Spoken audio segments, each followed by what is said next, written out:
Hello friends, তোমরা সবাই কেমন আছো? আশা করছি সবাই তোমরা ভালো আছো। কিছুদিন থেকে ব্লগ দেওয়া হচ্ছে না, তাই ভাবলাম কালকের ছেলে বার্থডে ছিল, তো সেই উপলক্ষে একটি ছোট্ট করে মিনি ব্লগ তোমাদের সাথে শেয়ার করছি।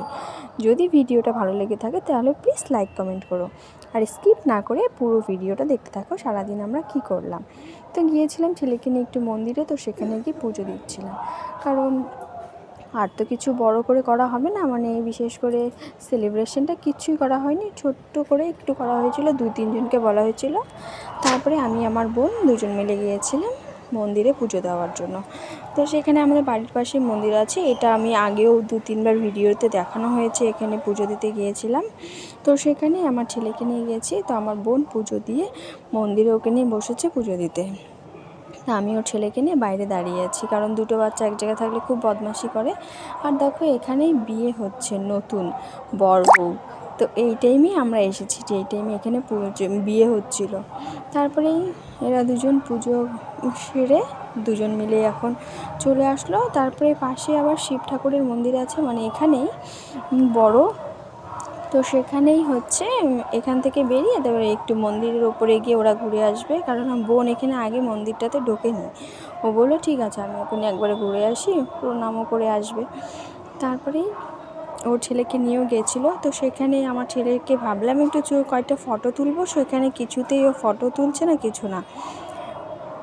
তারপরেই ওখান থেকে বেরিয়ে আমরা এই কেকের দোকানে গিয়েছিলাম, কেক আনার জন্য না, একটু প্যাটিস এইসব কিছু খাবো এর জন্য। কারণ উপোস থেকে মন্দিরে গিয়েছিলাম, তাই বাইরে এখন কি খাবো সেটার জন্যই প্যাটিস কিনে নিয়েছিলাম। বোন খাবে আর আমি দুজন মিলে।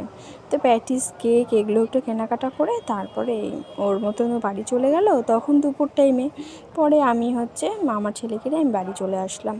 তো এটা হচ্ছে সন্ধ্যার সময় ওর বাবা ছোট্ট করে একটু আয়োজন করেছিল, যে কেক তো একটু না কাটলে ওর মনটা ভালো লাগবে না, কারণ বছরে একবারই এই বার্থডেটা সেলিব্রেশন হবে।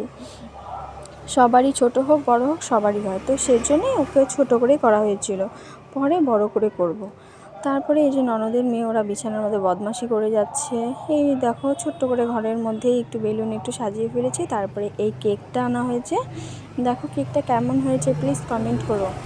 তারপরে এই কেকটা কাটা হয়েছে, তখন আমার ছেলে তো কিছুতেই কেক মুখে দেবে না। আর দেখো এই গিফট হচ্ছে, কেক কাটার আগে ওর গিফট খোলাও হয়ে গেছে। গিফট নিয়ে এসেছে ওর বন্ধু, বন্ধু বলতে যে এইটা হচ্ছে আমার ছেলের বন্ধু আর ওর বাবার বন্ধু এসেছে। তো এই ওর জন্য গাড়ি নিয়ে এসেছে, তো গাড়িটা আগেই খোলা শেষ, এখন খেলবে গাড়িটা দিয়ে।